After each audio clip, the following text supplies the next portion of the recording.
to Saneauto. Let's go up to the bar garage and find out what Victor's working on today. So I was looking at this radiator overflow at a lot of the Mustang warehouses for the 72 Mach-1 Mustang. And I thought it might look great on there if I could find a spot to put it. Certainly look better than just some old Ford bag or can for the overflow on the radiator. So I'm going to show you what I came up with in order to install this. And I ordered it on Amazon instead of getting it from the Mustang supply places because it was a lot cheaper on Amazon for exactly the same thing. Nice stainless steel, very solid. Now with the smaller engine, it might have some more room. We've got this big huge radiator and a 351 Cleveland Cobra jet in here, which takes up just about the entire engine bay. Right here, there's normally the bottle for windshield wiper fluid, but I don't use windshield wiper fluid, just clean my own windshield. And yes, it's dusty and nasty looking because it's been sitting on a shelf. It would normally take up most of this room, so I was thinking maybe I could put it in here, but there's still, you try to get anywhere near this radiator and it's not a lot of room, and you'd be interfering with if I ever had to work on the horn or the transmission lines or take the in and out of the radiator, anything like that, and then it'd just really be in the way. And maybe sit there and rattle, I don't know. Also, there was the idea of drilling anything to put screws in and stuff, just bothers the crap out of me.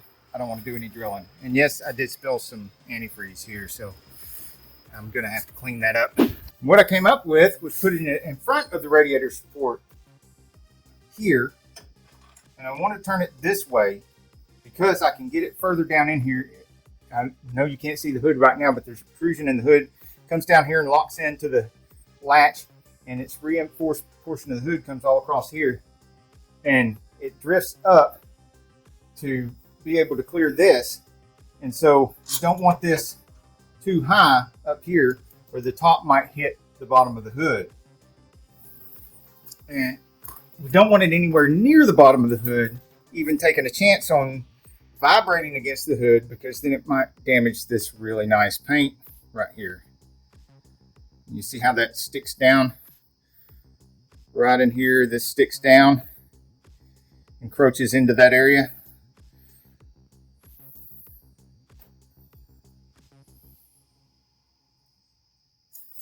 Okay, so why didn't I turn it this way and tuck it more into this corner? Well, because these stick down and there is a brace comes up for the bumper, and it was touching the brace, and not only would that scratch up the brace and mess up the paint on the brace, but how am I going to put the hose up against it and connect the hose to it if it's touching something? So flip it over this way and get it down here, and I can hook it up. And the only reason can hook that up so easily is because I found, and I didn't have to drill any holes, which is against my religion. I really don't like doing that on such a nice classic. There's a factory hole right there that's threaded, and I was able to take this piece of all thread and I put a nut on it and I cut it to the length I needed, which is just over 3 inches. And then I ground the edge of it on the grinder, and then I ran that across the wire wheel, and then I backed the nut off to straighten out the threads. If you've never seen me do that in any of the other videos, just trust me, it works. So run this in to where it just barely sticks out the back. I put something over it for a shield and to dress it up, and to make a spacer so that I don't have to put nut here, and then nut here. I only need one nut, and it looks better too. I need one nut, and it looks better. I know there's 2 nuts in the room. You go ahead and comment below. I can take it.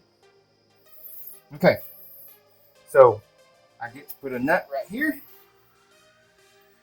and these are slightly slotted, which makes installation for many different Mustangs and Camaros and Mopars and stuff a lot easier. But this alone, you know, this sticking way out here is not going to hold it by itself. So what I've got for the bottom down here is a bracket from those 20 some odd years I was building transmissions, a lot of the transmissions we get parts from and get cores and tear them apart to get hard parts so that people could afford to have their transmissions built, because hard parts normally cost about twice as much, and we're talking hundreds and hundreds of dollars, twice as much for the new stuff as it does for like a good used drum or something out of a core. So a lot of those core transmissions that I bought to get parts out of to save customers money had brackets on them. So I tear down the transmissions and I keep all the brackets in a box full of brackets over there in case I might need something. And sure enough, I needed something. Now I modified this bracket just a little bit, but it's just so perfect for this application. I know a lot of you guys comment below and let me know if you have the same reluctance I do, reluctance to throw any car parts away, because they just come in so handy. If you got boxes full of this and boxes full of that, and then you're trying to do upgrades or mods, or sometimes even repairs, and you just need a little something that ain't really something. You got to invent something or create something. And you've got all these parts laying around. Doesn't it just make your life so much easier? Comment below and let me know if I'm alone in that. But it certainly did work out great, this particular project. Find a little snugness there. Too much. That's snug. Yeah, that's nice and snug. And now I'm really going to have to put some Loctite on this all threader. It's just going to vibrate right out of there. Oh, and if you stay to the end of this video, you'll get to hear me fire up this 351 Cleveland Cobra Jet engine.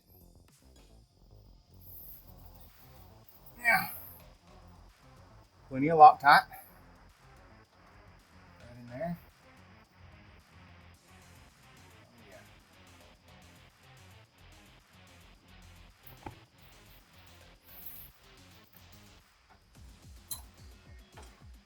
And then, of course, I'm going to put a nut and bolt on that bottom there, connected to that bracket, before I put the final tightening on this nut. And I'm going to hook the hoses up to it, and then I'll fire the sucker up for you. You can hear it run. Look at it down there. I did not have to drill any holes in all this nice, incredibly good condition factory parts. No extra holes in the parts. The hoses can come right through these factory holes right here. And anybody wanting to service it and check the fluid and everything can just get to the cap right there just as easily as they can get to this cap.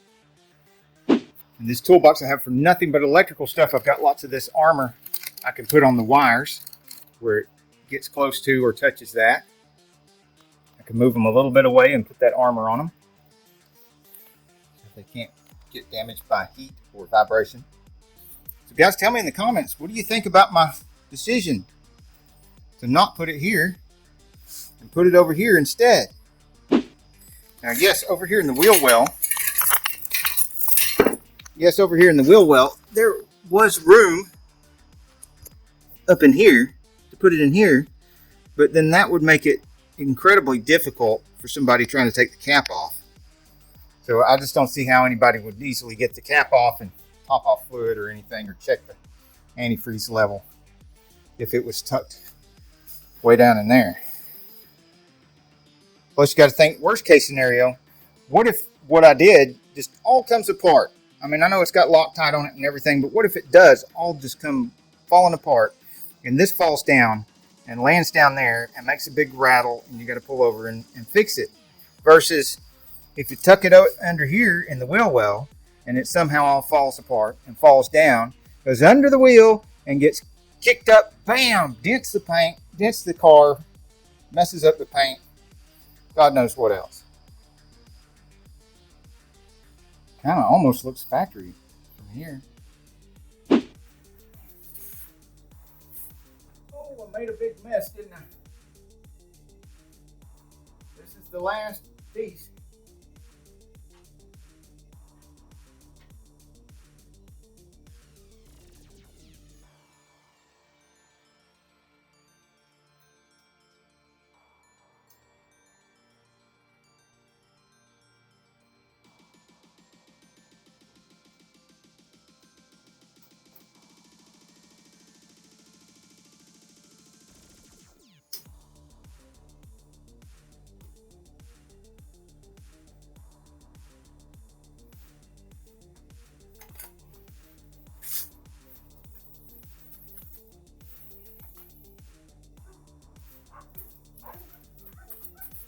The hounds are going